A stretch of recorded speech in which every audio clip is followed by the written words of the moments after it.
Hello अस्सलाम वालेकुम guys. आज आपके साथ एपिसोड 2 के साथ हाजिर है इनकम टैक्स ऑर्डिनेंस 2001। इसमें हम इनकम टैक्स ऑर्डिनेंस में आज जो सेक्शन पढ़ेंगे 114 रिटर्न ऑफ इनकम। इसके लिए उसी तरीके से सबसे पहले गूगल पर जाएं। गूगल पे आप irf.fbr.gov.pk/login लिखने के बाद अपना यहाँ पे CNIC डालें, पासवर्ड डालें, लॉगिन करें। लॉगिन होने के बाद इस तरीके से डिस्प्ले आएगा। उसमें आपने नॉर्मल रिटर्न पे जाना है। नॉर्मल रिटर्न के बाद आपसे टैक्स पीरियड मांगेगा। लास्ट टैक्स पीरियड जो गुजरा है वो 2024 है। 2024 आप लिखेंगे तो आपको 12 महीने का पीरियड आएगा। तमाम टैक्स पीरियड 12 महीनों के होते हैं। इसमें आप हुकूमत आपसे मांगती है कि भाई 12 महीनों में आपने क्या कमाया। ये ओके करने के बाद आपके सामने इस तरह का डिस्प्ले आएगा। Salary income, property income, business income, capital gain से मुराद कैपिटल एसेट के ऊपर जो आप आमदन कमाते हैं। सैलरी पर्सन सैलरी पे इनकम देगा, प्रॉपर्टी वाला रेंटल इनकम देगा, बिजनेस वाला बिजनेस इनकम डिक्लेयर करेगा, कैपिटल गेन वाला जो आपने कैपिटल एसेट के ऊपर।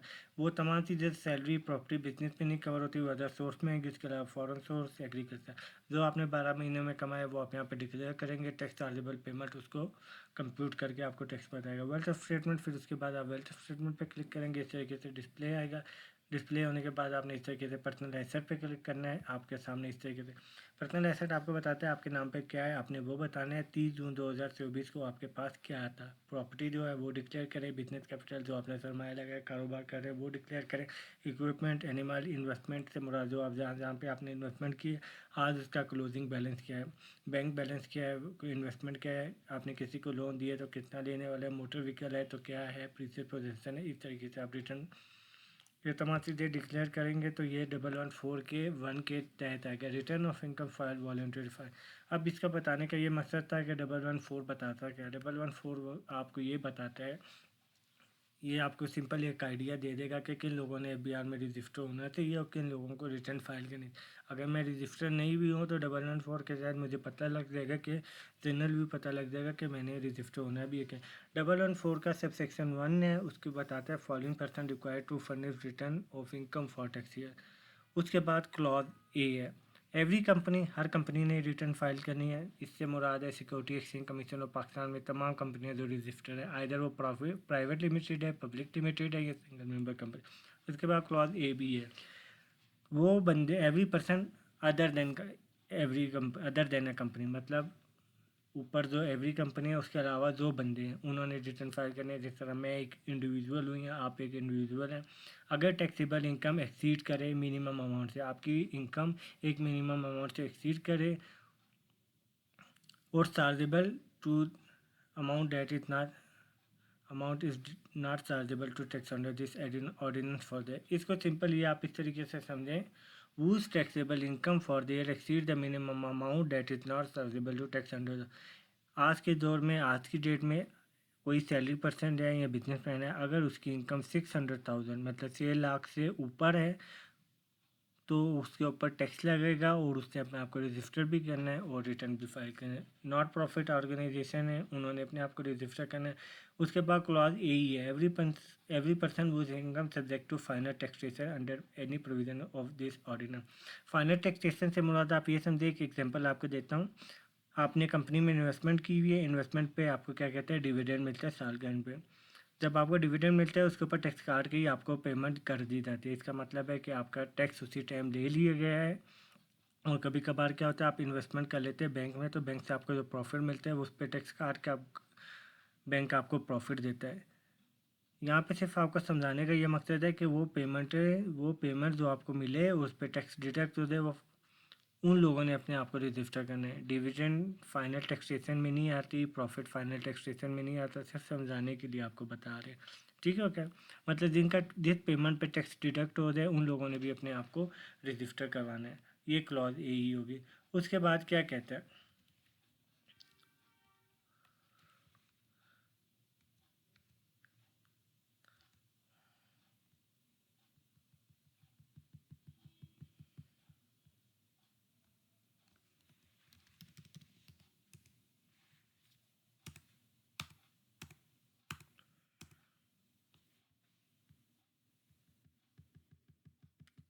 होल्ड कीजिए मैं आपको बताऊँ। 114 का हमने 1 पर है ए सेक्शन, अब हम पढ़ रहे हैं B. Any person not cover under, जो हमने ऊपर क्लॉज पढ़ी है ए बी ए सी और ए डी, उसके अलावा अगर है, अब हम क्लॉज बी पे आए हुए हैं। क्लॉज बी हमें बताता है कि वो लोग जो हमने ऊपर पढ़ा है, every company other than company, not profit organisation, final taxation, उसके अलावा किन लोगों ने करना है।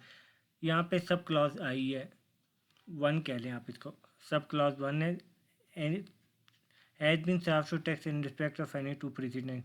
कोई भी बंदा है, उसने पिछले 2 सालों में 2022 और 2024 है, आपने टैक्स रिटर्न फाइल कर दी, 2023 और 22 में है, आपकी इनकम है और आपने उस पर टैक्स दिया, आपने फाइल करना है, किसी भी सूरत में अपनी रिटर्न फाइल करनी है। एक बंदा है, वो लॉस की है, उसने अपना लॉस आने वाले सालों में कैरी फॉरवर्ड कर रहा है, मतलब एडजस्ट करवा रहा है, उसने फाइल करना है। उसके बाद सबसे ज़्यादा इन्फॉर्मेटिव बात यह है, सब क्लॉज 3, आपके पास कोई इमूवेबल प्रॉपर्टी है जिसका लैंड एरिया 500 स्क्वायर यार्ड है। इधर लैंड एरिया को ये नहीं बताया गया है कि ये कवर एरिया है अनकवर एरिया, आप ये समझे कि बना हुआ है कि नहीं बना हुआ है। वैसे आपके पास जो भी जगह है वो अगर 500 स्क्वायर यार्ड का मतलब 4500 स्क्वायर फुट से ऊपर है, 4500 है, तो आपने अपने आप को रजिस्टर भी करना है और रिटर्न भी फाइल करना। उसके बाद कह रहे हैं any flat located in area following with in the municipal limited existing immediately before the commencement of local government law in the province area in the cantonment या इस्लामाबाद कैपिटल टेरिटरी।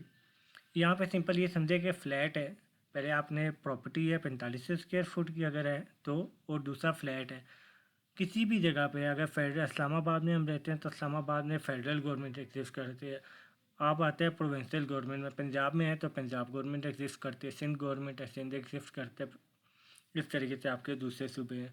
अगर आपका फ्लैट है जहाँ पे गवर्नमेंट एग्जिस्ट करती है तो उन्होंने भी अपने आप को रजिस्टर करवाना है। वो फ्लैट को मज़ीद नीचे एक्सप्लेन करेगा, वो हम जाके देखेंगे।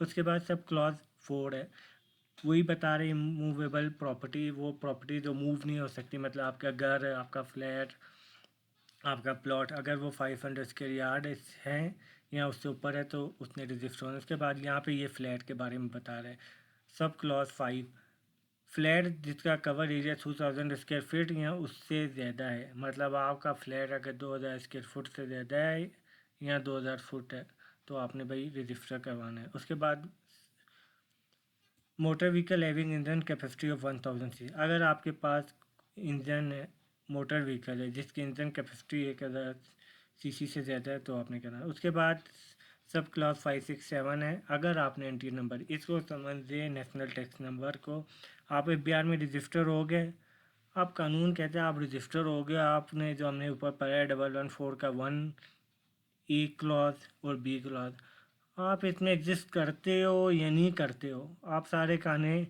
टिक भी करते हो कि हाँ भाई ये मैं इसमें भी नहीं फॉल कर रहा, इसमें भी नहीं फॉल कर रहा, इसमें भी, लेकिन आपने एन नंबर ले लिया भाई, अब आपने हर सूरत में अपनी रिटर्न फाइल करनी है। आगे चलते हैं, इसी की एक सब क्लॉज है,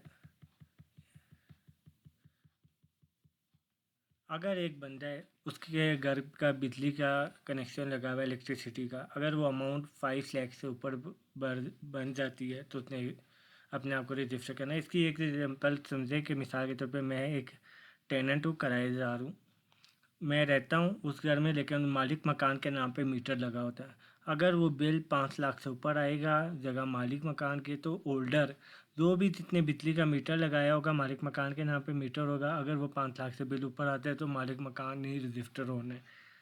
प्रैक्टिस ये भी चल रही होती है और कभी कभार ये भी होता है कि मीटर कभी कभार किराएदार ने खुद लगाया होता है, लेकिन असूली तौर पे जिसके नाम पे जगह होती है उसी को ही मीटर लगाना पड़ता है। अगर बिल 500,000 से ऊपर होगा तो उसने अपने आप को रजिस्टर करना है। उसके बाद सब क्लॉज 9 है, वो बताते हैं कि अगर आप किसी भी चैम्बर के साथ रजिस्टर हैं, ट्रेड बॉडी के साथ रजिस्टर हैं और इसी तरीके से मुख्तलिफ बॉडीज़ हैं। इधर एक इंपॉर्टेंट बात है, institute of chartered accountant of Pakistan और cost management account. For example आज के जो स्टूडेंट चार्टर्ड अकाउंटेंसी का कोर्स कर रहे हैं, अगर वो कल को अपना कोर्स कंप्लीट करते हैं और पार्टनर बनते हैं तो उन्होंने भी अपने आप को रजिस्टर करना है और एंट्रियाँ देना है। उसके बाद सब क्लॉज 10 है, ये सबसे इम्पोर्टेंट है, रेजिडेंट पर्सन। रेजिडेंट पर्सन को सिंपल आप सिर्फ अभी तक ये समझें कि रेजिडेंट पर्सन से मुराद जो बंदा पाकिस्तान में भी रहता है पाकिस्तान में, लेकिन कुछ प्रॉपर्टीज़ की बाहर भी हैं और बाहर से भी इसको इनकम आ रही है, लेकिन ज़्यादातर पाकिस्तान में रहता है रेजिडेंट पर्सन। अगर वो पाकिस्तान में रहता है उसके फॉरेन इनकम और फॉरेन एसेट आ रही, जिस तरीके से हमने आपको बताया था वेल्थ फाइल करनी है, तो उतने एक एडिशनल वेल्थ 116A के तहत फाइल।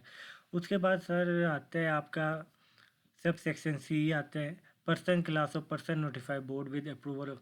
बोर्ड ने बस कह दिया भाई आपने रजिस्टर होना है, आप ऊपर की कैटेगरी में आते हो या नहीं हो। या गवर्नमेंट ने एक लिस्ट निकाली है आपके बैंक डाटा के ज़रिए, बैंक से डाटा लिएगा भाई ये तो ट्रांजैक्शन बहुत ज़्यादा हो रही हैं या किसी भी वजह से, अगर उन्होंने कहा तो आपने रजिस्टर। उसके बाद सब सेक्शन 1A, ये सबसे इम्पोर्टेंट है, ये बताते हैं under income from business exceed 300,000 but does not exceed 400,000।